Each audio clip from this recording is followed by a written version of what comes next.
मौर्यन वंश जो है वो बहुत ही इम्पोर्टेंट है यूपीएससी के एग्जाम के लिए। और क्योंकि इसमें अशोका का जिक्र हुआ है, अशोका के बारे में काफी यहाँ पे दिया गया है। अब यहाँ पे ये थोड़ा-सा टॉपिक जो है ये थोड़ा-सा बड़ा रहेगा, क्योंकि मैं काफ़ी बार बच्चों को कहता हूँ कि कुछ टॉपिक जो हैं वो आपको डेप्थ से पढ़ने चाहिए, जो बहुत ज़्यादा अ, इम्पोर्टेंट रहते हैं हमारे लिए। अब यहाँ पे हम लोग जो है वो मौर्यन वंश के बारे में एक-एक करके पढ़ेंगे, क्या कि मौर्यन एम्पायर जो है वो किस तरीके से बना, यानी मौर्यन वंश किस तरीके से बना और इसमें कौन से ऐसे जो है सबसे ज़्यादा इम्पोर्टेंट हम लोगों के लिए लीडर हैं, जिन्होंने सबसे ज़्यादा काम किया। यहाँ पे आपको जो पढ़ना है आज वो आप पढ़ेंगे मौर्यन, लिख लीजिएगा मौर्य साम्राज्य। जी हाँ, यहाँ पे पढ़ेंगे हम मौर्य साम्राज्य के बारे में। सॉरी। अब देखिएगा कि मौर्य साम्राज्य जो है वो बहुत ही बड़ा साम्राज्य, पूरा एक वंश जो आया, ये बहुत ही बड़ा वंश था। और आपको याद रखना पड़ेगा इन्होंने किस डायनेस्टी को, यानी कि किस वंश को खत्म करके जो है सल्तनत को संभाला। अलासोका याद आपको याद होगा, कल मैंने क्रॉनिकल ऑर्डर में भी बताया था। पहले जो डायनेस्टी आती है वो आती है हार्यंका डायनेस्टी वंश। फिर दूसरा मैंने आपको बढ़ाया था, तो फिर आता है सिसुंगा डायनेस्टी यानी सिसुंगा वंश। फिर मैंने आपको बढ़ाया था नंदा डायनेस्टी, फिर यानी कि नंदा की। और इसी को खत्म करने के बाद यहाँ पे जो है मौर्यन वंश नंदा डायनेस्टी को खत्म करते हैं और अपना यहाँ पे रूल स्थापित करते हैं। आज जरा इनका देख लेते हैं कि एरिया अगर आप देखेंगे, ये जो आपको एरिया दिख रहा है ये सारा का सारा मौर्यन वंश के अंदर था। तो आपको एरिया से पता चलेगा कि कितना ज्यादा एरिया इन्होंने कवर किया हुआ था और कहाँ-कहाँ पे इनका फैला हुआ था। ये देखिए इतना एरिया, इन तो सबसे बड़ा अगर आप देखेंगे मौर्यन वंश सबसे बड़ा वंश था। इससे ज्यादा बड़ा वंश हमें देखने को नहीं मिला। अब कुछ इनके एरिया जो बहुत ही ज्यादा अ, महत्वपूर्ण है, जैसे उज्जैन एक एरिया है जो कि बहुत ही महत्वपूर्ण है। पाटलिपुत्रा क्योंकि ये यहाँ पे राजधानी भी रही है, ठीक है। उसके बाद अगर आप देख लेंगे दिल्ली, ये इम्पोर्टेंट रहेगा। उसके बाद आप तक्षशिला देखिएगा, यहाँ पे एरिया एक है, ये बहुत ज्यादा इम्पोर्टेंट रहेगा। सांची जो कि एरिया बहुत इम्पोर्टेंट है। इलाहाबाद देखिएगा। तो इस तरीके से ये जो स्टार आपको दिख रहे होंगे, ये इनके कैपिटल भी रहे हैं। सगाल एक कैपिटल रहा। और उसके बाद अदर जो इन्होंने मेजर रॉक एडिक्ट्स भी, क्योंकि स्तंभ वगैरह भी बना दिए। तो ये सारा एरिया अगर आप देखेंगे एक-एक करके, कुछ एरिया इंपॉर्टेंट है, ये सारा का सारा जो है उस समय मौर्यन वंश के ही अंडर था। तो मौर्य साम्राज्य जो कि बहुत बड़ा साम्राज्य था, उन्होंने इतने सारे एरियाज को अपने अंडर किया। आगे देखिएगा तो सबसे इम्पोर्टेंट हमारे लिए यहाँ पे क्या रहेगा कि हमें ये पढ़ना पड़ेगा। पहले थोड़ा सा क्रॉनिकल ऑर्डर, मैंने कल भी आपको बोला था कि क्रॉनिकल ऑर्डर में आता है। सबसे पहला जो रूलर था यहाँ पे जिसने अपनी पहली सल्तनत को संभाला और किस तरीके से यहाँ पे मौर्य वंश बना, उसके पीछे कौन-सा हाथ था और सबसे बड़ा हाथ किनका रहा है। तो यहाँ पे हम लोग पढ़ते हैं कि सबसे पहले मौर्य वंश को संभालने के लिए चंद्रगुप्त मौर्य आते हैं। देखिए मैंने कल भी बताया था कि आपको याद रखना पड़ेगा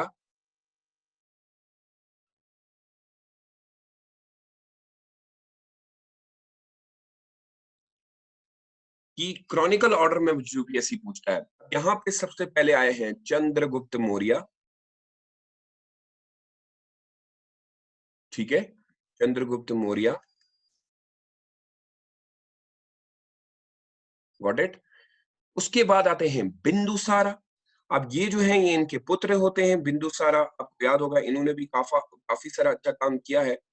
बिंदुसारा जो है चंद्रगुप्त मौर्य के बाद मौर्य वंश, मौर्य जब इस दुनिया से चल बसते हैं, तो फिर कौन उनकी जो है सल्तनत को संभालता है, तो वो बिंदुसारा है। मैंने आपको कल भी कहा था कि यूपीएससी हमेशा क्रॉनिकल ऑर्डर में आपसे पूछने की कोशिश करेगा, उस समय आपको याद होना चाहिए। यहाँ आप लिखेंगे बिंदुसारा, उसके बाद है अशोका, बहुत ही महत्वपूर्ण। और ये वाले जो हैं इतना इम्पोर्टेंट हमारे लिए नहीं है। हम इसमें 3 ही लोगों के बारे में सबसे ज़्यादा पढ़ते हैं। वो चंद्रगुप्त मौर्य हों, वो बिंदुसारा हों और अशोका, 3 याद रखिएगा। सबसे पहले आपको सोर्सेज़ बताने पड़ेंगे, यानी सूत्र। याद रखिएगा बहुत इंपॉर्टेंट है, मैंने बहुत ही डेप्थ से बताने की कोशिश की है। इससे ज़्यादा आपको ये डिटेल में मैं बता रहा हूँ। अब यहाँ पे याद रखिएगा कि हम बात कर रहे हैं सोर्सेज़ की, यानी स्रोत, इम्पोर्टेंट। अब आपको सवाल ऐसे पूछा जाता है कि आपके पास क्या सूत्र हैं, क्या जानकारी है आपके पास? मौर्यन वंश की जानकारी आपको कैसे प्राप्त हुई? यानी आपके पास क्या सूत्र हैं? कौन से सूत्र हैं जिससे आपको उनके बारे में जानकारी प्राप्त हुई? हमारे पास बहुत सारे सूत्र हैं जिससे हम जो है अ, उनकी जानकारी हासिल करते थे। देखिए, सबसे पहले हमारे पास हमें क्या पता करना है? देखिए, ये एडमिनिस्ट्रेटिव सिस्टम है, यानी कि हमें वहाँ के शासन के बारे में पता करना है ना, कि उन्होंने किस तरीके का शासन किया, शासन प्रबंध। तो भाई शासन प्रबंध हमारे पास जो हमें जानकारी उनके शासन के बारे में पता चलती है कि उन्होंने किस तरीके से शासन किया था, मौर्य वंश ने किस तरीके से शासन किया था, इसकी जानकारी हमें अर्थशास्त्र से मिलती है। ये पहला एक ऐसी किताब है जो हमें मौर्यन वंश के बारे में बताती है, अर्थशास्त्र। फिर से बता रहा हूँ, आपके पास क्या सूत्र हैं कि वहाँ के शासन प्रबंध कैसा था? यानी कि do you have any information regarding the administrative system of the Mauryan empire? Yes, of course we do have some sources. That sources is called अर्थशास्त्र। हमारे पास शासन प्रबंध की जानकारी जो हमें मिलती है वो अर्थशास्त्र से मिलती है, और अर्थशास्त्र को जिसने लिखा है उनका नाम कौटिल्य है। याद रखिएगा, ये बहुत इंपॉर्टेंट पॉइंट है। इनको हम चाणक्य भी कहते हैं।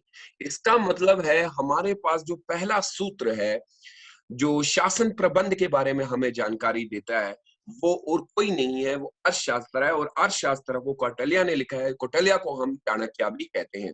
चाणक्य वही हैं जिन्होंने मौर्यन वंश की नींव भी रखी, क्योंकि चंद्रगुप्त मौर्य की मदद जो है वो चाणक्य ही करते हैं, और उनसे कहते हैं कि आपको किस तरीके से यहाँ पे रूल करना चाहिए। कौटिल्य यानी कि चाणक्य की अगर बात करें, कौटिल्य जो है वो यहाँ के प्राइम मिनिस्टर रह चुके हैं।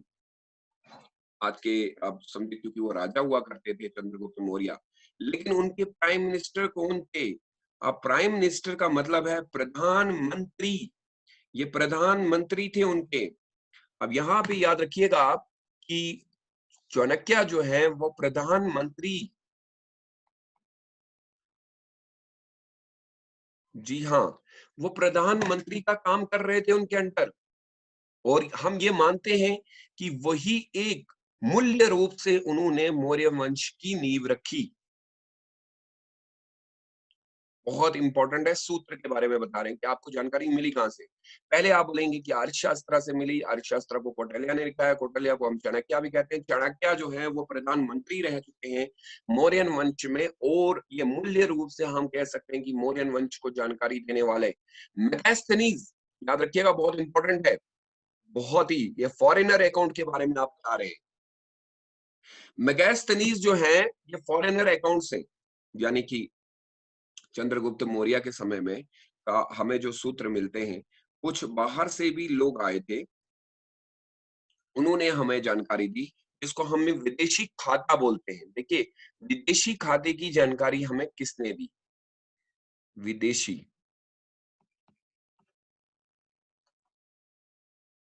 याद रखिएगा।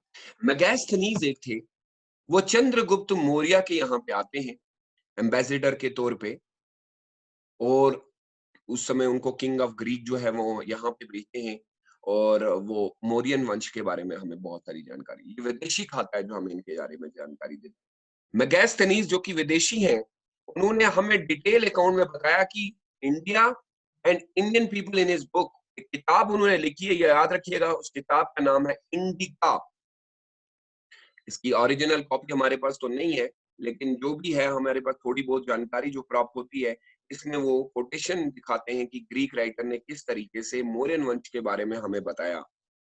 उसके बाद हमारे पास जो अगला सूत्र है वो है इंस्क्रिप्शन।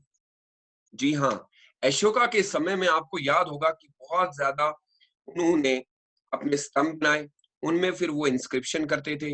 इंस्क्रिप्शन में आपको पता है कि वो लिखते थे। तो हम ये कह सकते हैं कि अगला सूत्र हमारे पास जो है वो है लेखक। कौन से लेख? कि लेखक जिसे कहा जाता है हिंदी में लेख, ठीक है, शिलेख होता है जो हम इंस्क्रिप्शंस पे लिखते हैं, ठीक है। ग्रेट अशोका ने सबसे ज्यादा एथेंटिक सोर्सेज है, मौर्यन वंश का सबसे ज्यादा अगर एथेंटिक सोर्स मिलता है, यानी कि सही मायने में अगर हमारे पास कोई जानकारी मौर्य वंश की है तो अशोका से हमें प्राप्त होती है। फिर आप इसमें थोड़ा मोटा याद रखेंगे कि अर्थशास्त्र जो कि कौटिल्य ने लिखी, जिनको चाणक्य कहा जाता है, चाणक्य जो है प्रधानमंत्री भी थे, और विदेशी खाते जिसमें मेगास्थनीज की किताब है इंडिका, जहां से हमें जानकारी प्राप्त होती है लेकिन पूरी तरह नहीं। लेकिन अगर सही जानकारी हमें मिलती है वो शिलालेख से मिलती है, यानी कि इंस्क्रिप्शन से मिलती है जो अशोका ने बाद में लिखे। आगे हमने थोड़ा सा, अगर मैं इसको मोटे मोटे में देख लूं कि एरिया के हिसाब से ये लोग कहाँ कहाँ थे, तो बड़ा अच्छा लगेगा आपको कि ये तक्षशिला जो है एरिया आज दिखेगा, इंद्रप्रस्था, माथुरा जो है, उसके बाद पटाला, देखिए मौर्यन वंश यहाँ से फैला, फिर उज्जैन, फिर सांची, फिर बोध गया और पाटलिपुत्रा। कुछ एरिया है जो ज्यादा इन्होंने अपने अंडर किए थे। वैसे तो पूरा भारत ही इन्हीं के पास था, लेकिन बाद में ये समाप्ति हो गया। सबसे पहले हम चंद्रगुप्त मौर्य की बात करते हैं। मौर्यन वंश की शुरुआत जो है 321 से 180 बीसी से लेकर 321 तक अब दिखेगा रही, और चंद्रगुप्त मौर्य के बारे में बहुत कुछ जानने को है और बहुत काफी समय तक रूल भी किया। इन्होंने मौर्यन वंश को, चंद्रगुप्त मौर्य जो है उन्होंने ही मौर्य वंश को जन्म दिया, ठीक है। बहुत लंबे समय तक देखिएगा मौर्य वंश कहां से कहां तक रहा। 301 से लेकर 324, ज्यादा समय नहीं रह पाए इन्होंने। अब यहाँ पे यूपीएससी आपसे क्या पूछता है, आपको पूछा जा सकता है कि मौर्यन वंश में नॉर्थ इंडिया जो है, नॉर्थ इंडिया को किसने कवर किया, नॉर्थ इंडिया को किसने कवर किया, उत्तर भारत को, उत्तर भारत को याद रखिएगा, ये बहुत इंपॉर्टेंट है। उत्तर भारत जो मौर्य वंश के अंडर हुआ वो किसने किया भाई, वो किया चंद्रगुप्त मौर्य ने, याद रखिएगा। Who united the conquered North India when Alexander the Great died? Alexander के मृत्यु के बाद किसने उत्तर भारत पे शासन किया? तो उत्तर भारत जो सारा का सारा था वो मौर्य वंश यानी कि चंद्रगुप्त मौर्य ने किया। बहुत इंपॉर्टेंट पॉइंट है बेटा, याद रखिएगा। उत्तर भारत की बात करता हूँ। इनके पास काफी सारी आर्मी थी, कुछ 7 लाख के करीब इनके पास आर्मी थी। इनके कुछ पॉलिसीज होती थी जिसको हम सीक्रेट पॉलिसी कहते थे, और ये गवर्नमेंट इन्होंने बनाई सीक्रेट पॉलिसी, यानी कि किसी को पता नहीं होता था। इनके जासूस वगैरह बहुत ज्यादा होते थे, क्योंकि चाणक्य जो थे वो बहुत ही सक्षम थे इन चीजों में, और सीक्रेट पॉलिसीज इन्होंने बनाना शुरू कर दिए, सीक्रेट पॉलिसीज बनाना शुरू कर दिए, गुप्त पॉलिसी जिन्हें कहेंगे, योजनाएं इन्होंने बनाना शुरू कर दी। फिर उसके बाद हमें पता चला, और फिर हमें कुछ पुलिस इनके पास हुआ करती थी, पॉलिसीज, पुलिस। यहाँ पे हम लिखेंगे खुफिया, खुफिया या गुप्त भी लिख सकते हैं आप, खुफिया पुलिस, इनके थ्रू 320 में एक BC gave up his throne, और वो फिर जैन के जो है जैन धर्म को पूजने लगे।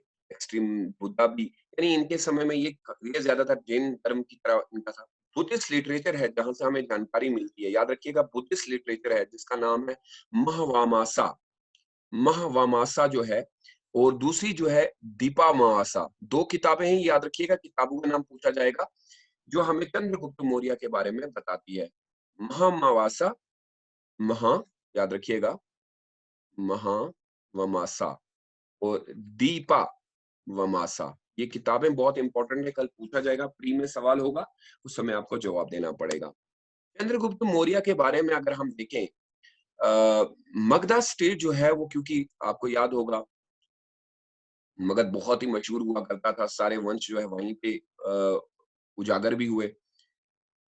चंद्रगुप्त मौर्य ने सीज किया power, the last rural Magadha का जो था, नंदा डायनेस्टी को खत्म करके इन्होंने सारे मगध के ऊपर अपना शासन कर दिया। और फिर चंद्रगुप्त मौर्य ने अपने आप को और जो इस वंश को फैलाना शुरू कर दिया, Magadh to bay of Bengal, Hindu Kush mountains. Maurya empire was largest yet seen in the India. दुनिया का सबसे ज्यादा बड़ा वंश जो है वो इन्होंने फैलाया। अब देखिएगा मुद्र रक्षका, एक एक ड्रामा है, ये लिखा है विशाखा दत्ता ने, उसमें चंद्रगुप्त मौर्य को एज ए विशाला कहा गया है, कुल्हाइना कहा गया है, जिसका मतलब है हम्बल ओरिजिन, बहुत ही अच्छा इंसान दिखाया गया है। तो कल यूपीएससी प्री में आपसे पूछ सकता है कि ऐसा कौन सा ड्रामा लिखा गया है जो चंद्रगुप्त मौर्य के ऊपर लिखा गया है, तो उसके ऊपर आप देखिएगा यहाँ पे मुद्र राक्षसा, ये किसके ऊपर लिखा गया है? तो चार डाल देगा, अशोका डाल देगा, चंद्रगुप्त मौर्य डाल देगा, बिंदुसारा डाल देगा, तो आप बोलिएगा चंद्रगुप्त। लिखा किसने है? विशाखा दत्ता ने लिखा है। उसमें क्या चंद्रगुप्ता को बहुत को दिखाया गया है? विशाला और कुल्हाना। इसका मतलब अगर देखेंगे आप तो मतलब हम्बल आदमी, ऐसा इंसान जो बहुत ही अच्छा है, तो बहुत ही प्यारा है, सब चीजों को जानने वाला। उसके बाद चंद्रगुप्त मौर्य में, मौर्य जो है, चंद्रगुप्त मौर्य क्या करते हैं वो जरा देख लें। Chandragupta Maurya first empire of Mauryan dynasty जो है चंद्रगुप्त मौर्य रखते हैं। ये सारे भारत को एक करने की कोशिश करते हैं। उन्होंने भारत को अपने जो राजवंश है उनको अलग अलग प्रोविंसेस में, छोटे छोटे जिलों में बांट दिया और फिर टैक्स असेसमेंट करना शुरू कर दिया। इन्होंने अपने पूरे शासन में, empire would be copied and imitated by other Indian dynasty, इनकी इनका तौर तरीका जो है, इनका काम करने का ढंग जो है, वो बाद के जो लोग हैं उन्होंने भी अपनाया कि किस तरीके से एक वंश को चलाया जाता है। तो एक बहुत ही सुलझे हुए, बहुत ही बेहतरीन वंश इन्होंने हिंदुस्तान में चलाया। उसके बाद बिंदुसारा आते हैं। जी हाँ, बिंदुसारा। बिंदुसारा का वंश का काल टाइम दिखेगा आप। इनके बाद इनके पुत्र बिंदुसारा जो है वो वंश को संभालते हैं, और बिंदुसारा 300 से लेके 200 273 बीसी तक जो है 273 बीसी से 300 तक रहते हैं। बिंदुसारा जो है वो पुत्र हैं चंद्रगुप्त मौर्य के, और फिर उनके पिता की मृत्यु के बाद वही वहां की सल्तनत को संभालते हैं। अब यहाँ पे कुछ इंपॉर्टेंट पॉइंट्स हैं जो आपको याद रखने हैं। एक तिब्बतियन हिस्टोरियन है, तिब्बत के एक हिस्टोरियन है, तारनाथ, चाणक्य, कहते हैं कि तिब्बत का एक हिस्टोरियन है, उन्होंने ये कहा कि चाणक्य जो है वो बिंदुसारा के समय भी उनका प्रधानमंत्री ही था।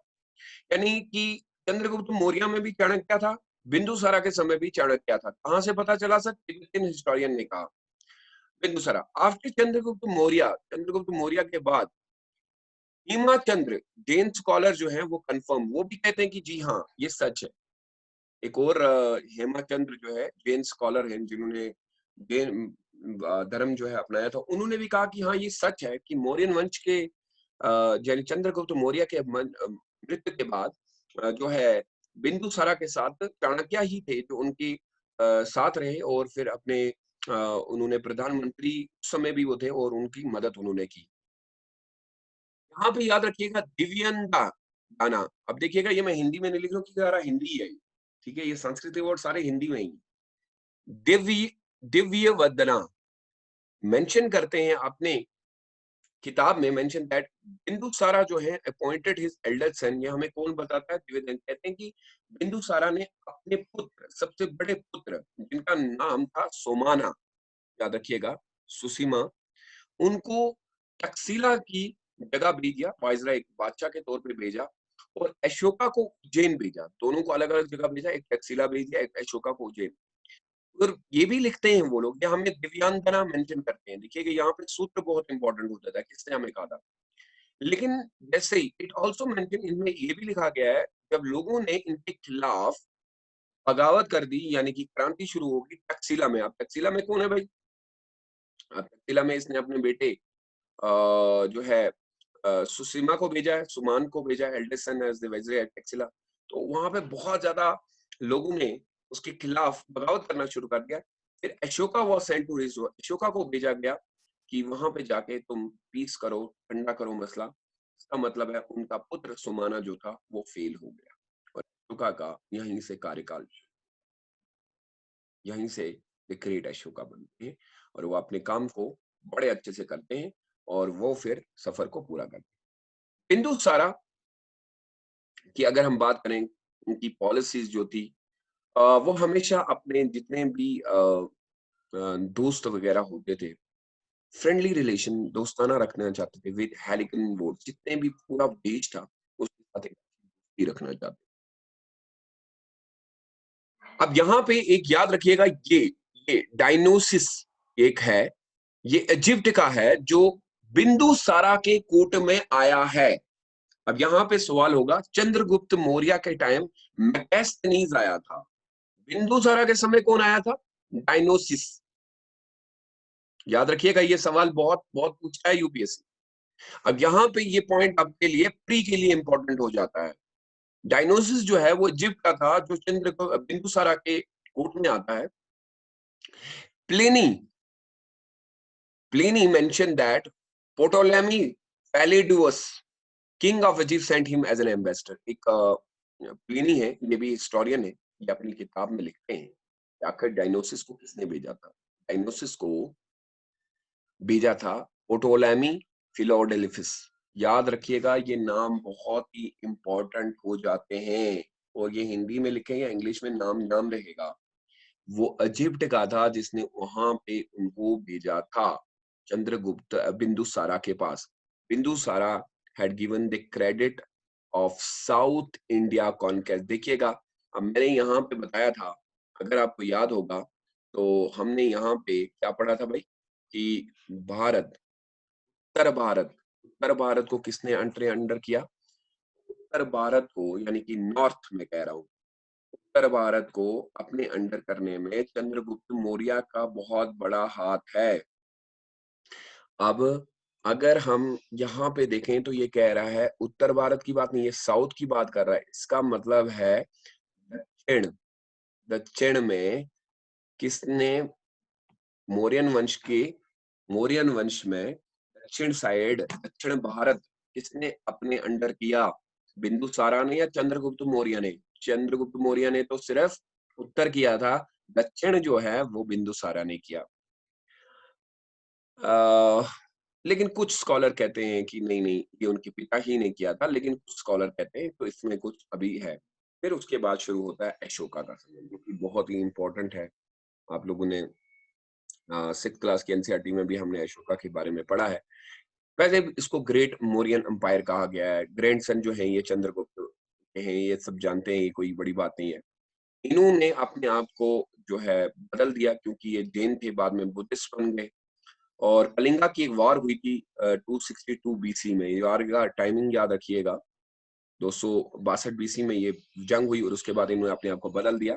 उसके बाद इन्होंने पूरी जिंदगी अपनी बुद्धिज्म की तरह, बौद्ध धर्म की तरह जी। पूरे देश में इनको जाना जाता है। इन्होंने सिर्फ एक ही काम किया था कि पूरा जो जो बुद्धा की जो शब्द थे, जो बुद्धा के उद्देश्य थे, वो लोगों तक किस तरीके से पहुंचाए। तो इन्होंने फिर स्तूपास, इन्होंने बहुत बड़े-बड़े मंदिर, इन्होंने बहुत बड़े-बड़े घर बनाना शुरू कर दिए, स्तंभ बनाना शुरू कर दिए, और उन पे जो है ये लिखते गए और लोगों तक वो मैसेज पहुंचाई। लेकिन ऐसे हमें याद नहीं, हम एक अशोका जो है इनको पूरा देखते हैं। अशोका जो है वो क्या कहे गए हैं? अशोका जो है वो फर्स्ट, पहले बादशाह हैं, राजा हैं इंडियन हिस्ट्री में, जिन्होंने पत्थरों को गोद के लिखा है। इनग्रेव्ड करना, याद रखिएगा, पहले इससे पहले हुआ नहीं था, क्योंकि उनके पिता ने भी ऐसी चीजें नहीं की। इनग्रेव्ड होता है जब हम पत्थर को गोद के लिखते हैं, ठीक है। उत्कीर्ण करना, हिंदी में आप देखिएगा इनग्रेव्ड को क्या कहते हैं, इनग्रेविड होता है ये, ठीक है। इनग्रेविड को बोलते हैं, याद रखिएगा, उत्कीर्ण,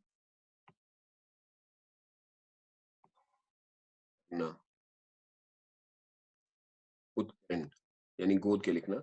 और किस पे लिखते थे भाई? ये इनग्रेव करते थे पत्थरों को, ठीक है।